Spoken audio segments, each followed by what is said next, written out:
Hey everyone, working on my 2010 Toyota Prius right here, and I had an issue with this motor mount over here. This is the new one that I put in, but as the engine was kicking on and off, I noticed that there was a lot of play right over here between this area and this area, and that is a hydraulic mount. So I decided to get a new one from Toyota. If I go here in the garbage bin over here,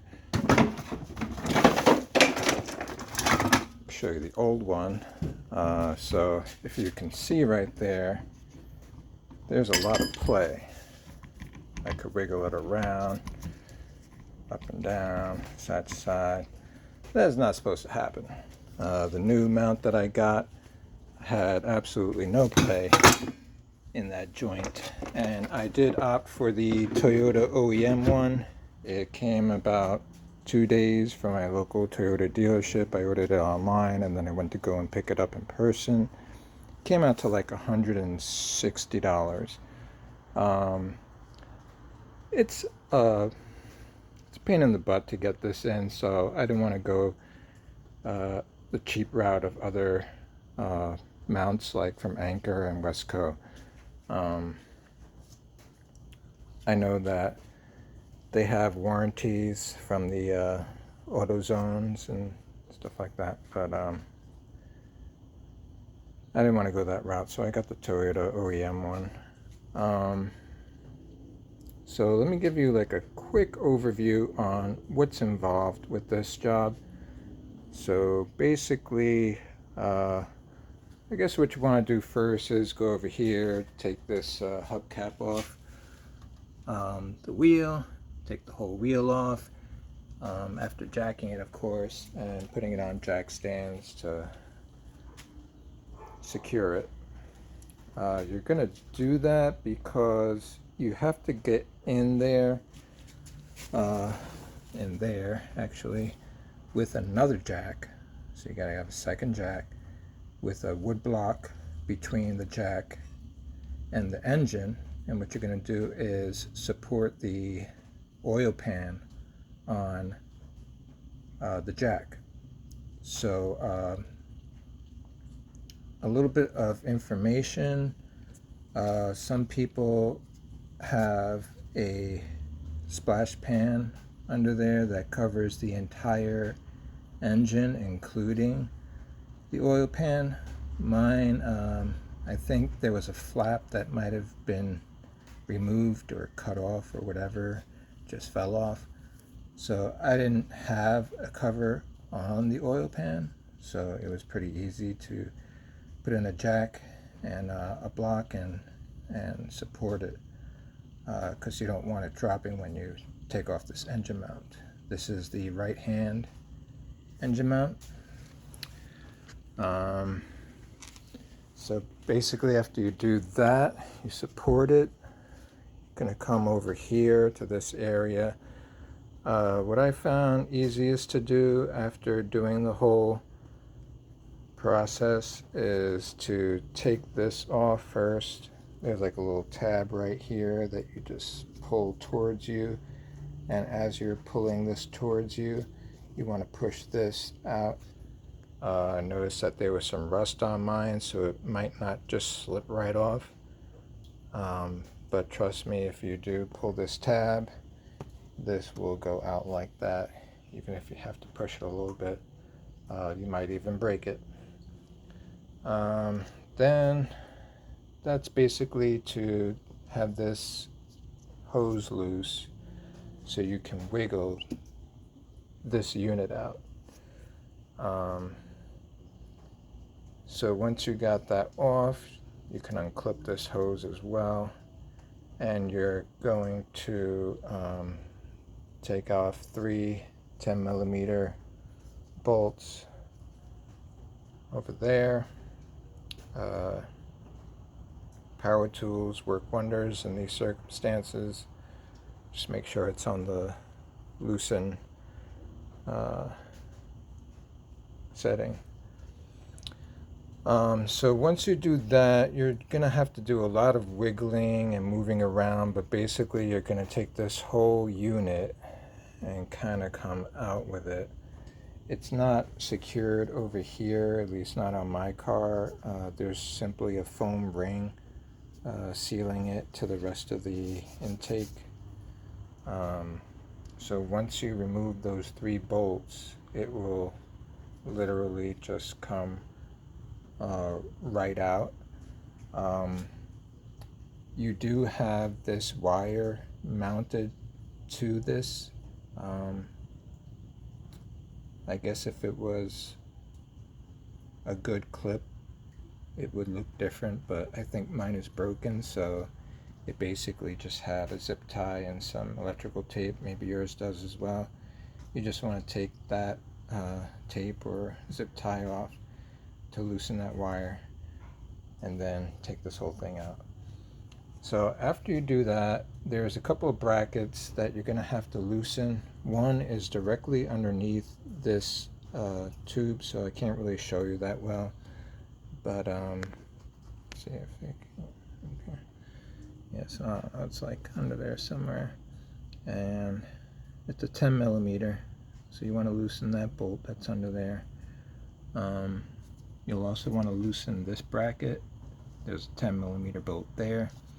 There's a 10 millimeter nut there, and just make sure you don't lose everything, and you maybe want to take pictures and to refer as to where they go back. I also had to loosen this ground right here. That's another 10 millimeter to give you some wiggle room with everything. And once you take this bracket out over here, you'll have to take these pipes out. They just press right out of there.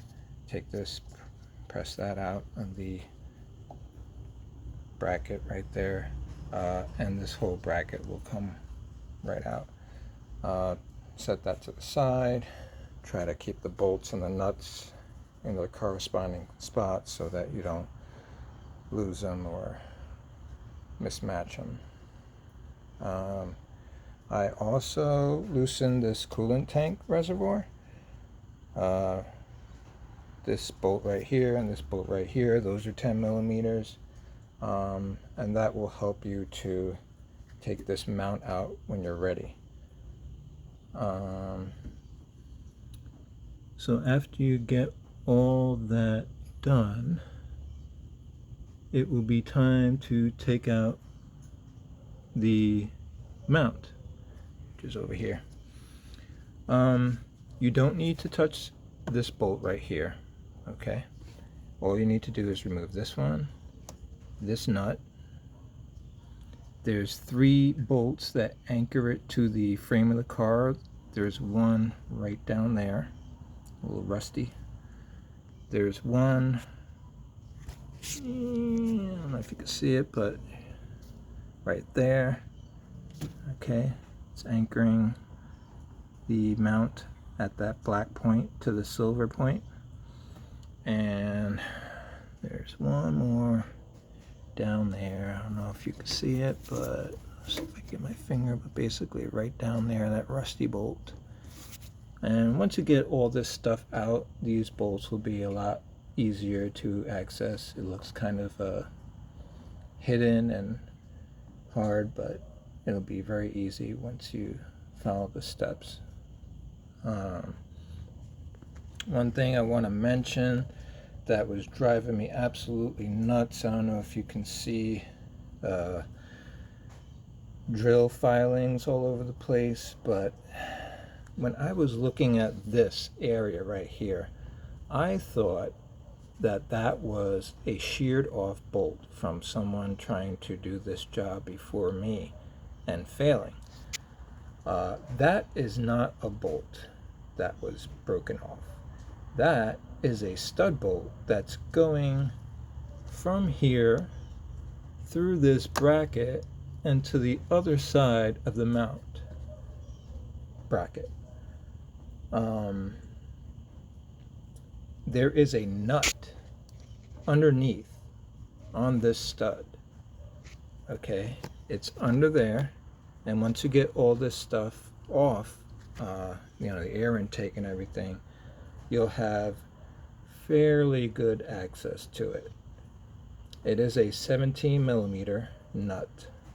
You'll want to use a deep socket, and you will get it off. I spent hours trying to drill this out, thinking it was a bolt, and it is not. So no drills are required for this job. If you're drilling, you're doing something wrong. But it wasn't plain to see without actually having the new mount. And when this is all like corroded and everything, it looks like there might have been another bolt here, but there's not. It's a stud bolt, and it's actually coming out the underside. So once you get that 17 mil off, you'll get this 17 mil bolt, you'll get this 17 mil nut.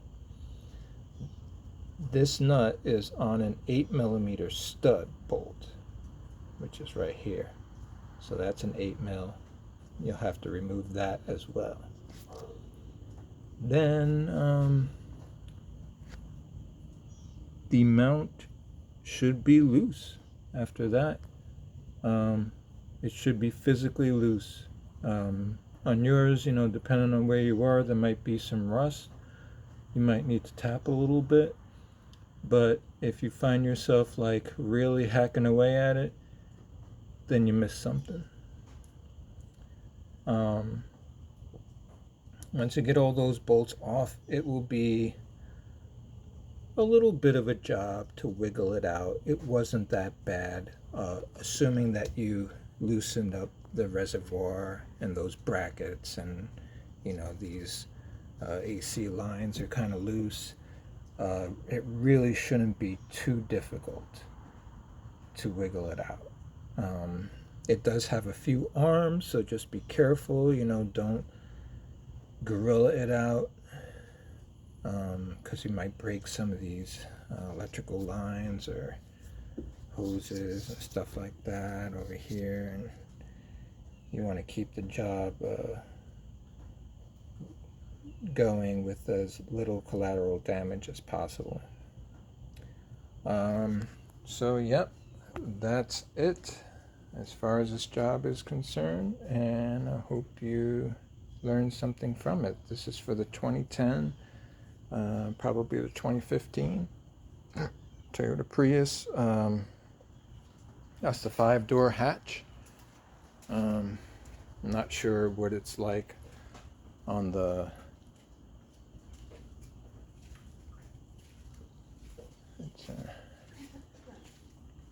I'm not sure what it's like on the you know, that Prius C or Prius V or anything like that. All right, thanks for watching.